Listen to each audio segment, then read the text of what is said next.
નમસ્કાર મિત્રો, હું છું વિજય અને અર્બન ઉમરીગર્સના એક નવા વિડીયોમાં આપ સૌનું સ્વાગત છે.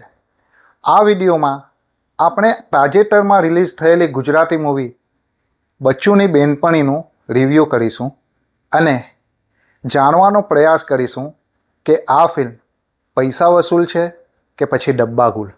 તો આવો વિડીયોની શરૂઆત કરીએ. સ્ટોરીની વાત કરીએ તો આ ફિલ્મની સ્ટોરી સાવ સિમ્પલ છે. એક કંજૂસ પિતાને એના પરિવારજનો ફરવા માટે પટાયા મોકલે છે.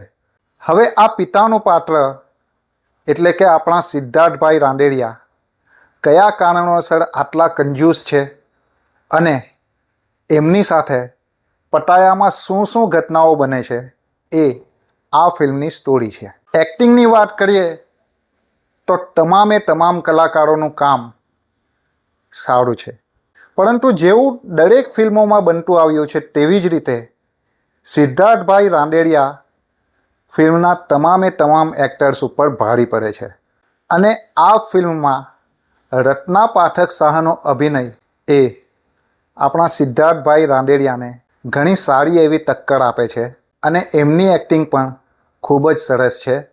એક્ટિંગ ડિપાર્ટમેન્ટમાં સિદ્ધાર્થભાઈ રાંદેરિયા પછી રત્નાબેનનું નામ લેવું રહ્યું.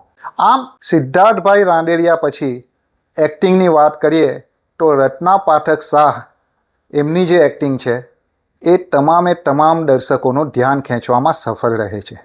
ફિલ્મના સ્ક્રીન પ્લે અને સંવાદ ઠીકઠાક છે, પરંતુ એને હજી પણ વધારે સારા બનાવી શક્યા હોત.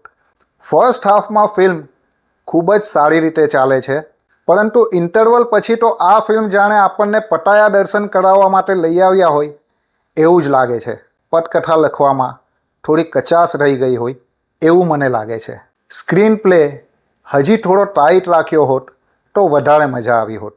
ફિલ્મના ગીતો અને BGM સારા છે અને ફિલ્મને સપોર્ટ પણ કરે છે, પરંતુ ચાલ જીવી લઈએ જેવા યાદગાર ગીતોની અહીં કમી વર્તાય છે.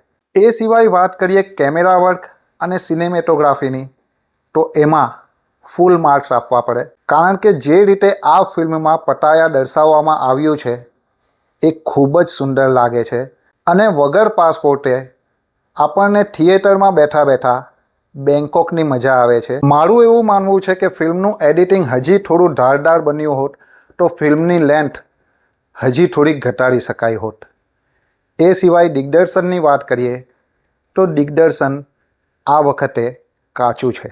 આટલી સરસ સ્ટારકાસ્ટ હોવા છતાં ફિલ્મના દિગ્દર્શક વિપુલભાઈ આ ફિલ્મમાં થાપ ખાઈ ગયા હોય એવું લાગે છે અને ફિલ્મ ફક્ત અને ફક્ત સિદ્ધાર્થભાઈ રાંદેરિયા અને રત્ના પાઠક આ બે ઉપર જ ચાલે છે. બાકી એ બેને આ ફિલ્મમાંથી કાઢી નાખીએ ને તો ફિલ્મમાં કશું બચતું જ નથી. વિપુલભાઈ મહેતાએ પટાયા દર્શન કરાવવાને બદલે જો થોડું ઘણું સ્ક્રીન પ્લે અને સ્ક્રિપ્ટ ઉપર કામ કર્યું હોત તો વધારે મજા આવત. પણ હવે જે થવાનું હતું એ થઈ ગયું. હવે વાત કરીએ મારા વર્ડિક્ટની તો જો તમે સિદ્ધાર્થભાઈ રાંદેરિયાના ફેન છો અને વગર પાસપોર્ટે બેંકોક જવા માંગતા હો તો આ ફિલ્મ તમારા માટે છે, પરંતુ સિદ્ધાર્થ રાંદેરિયા જેવા સક્ષમ કલાકાર પણ આ ફિલ્મને બચાવી શકે એવી આ ફિલ્મની પટકથા નથી અને એમના પંચીસને છોડી દઈએ તો ફિલ્મમાં કશું લેવાનું જ નથી. જો તમારી પાસે સમય અને પૈસા છે તો આ ફિલ્મ તમે જોઈ શકો છો. આ ફિલ્મનો ક્લેશ વશ જેવી એડલ્ટ ફિલ્મ સાથે થયો છે, તો વીકેન્ડમાં આ ફિલ્મને ફેમિલી ઓડિયન્સ મળવાનું છે એ તો નક્કી છે. તો આ હતો ફિલ્મ બચ્ચુની બેનપણી વિશે મારો રિવ્યૂ. તમે આ ફિલ્મ જોઈ છે તો તમને આ ફિલ્મ કેવી લાગી એના વિશે કમેન્ટમાં જણાવો.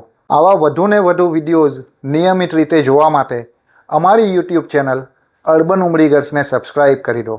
વિડીયો પસંદ આવ્યો હોય તો લાઈક, કમેન્ટ અને શેર કરવાનું ભૂલશો નહીં.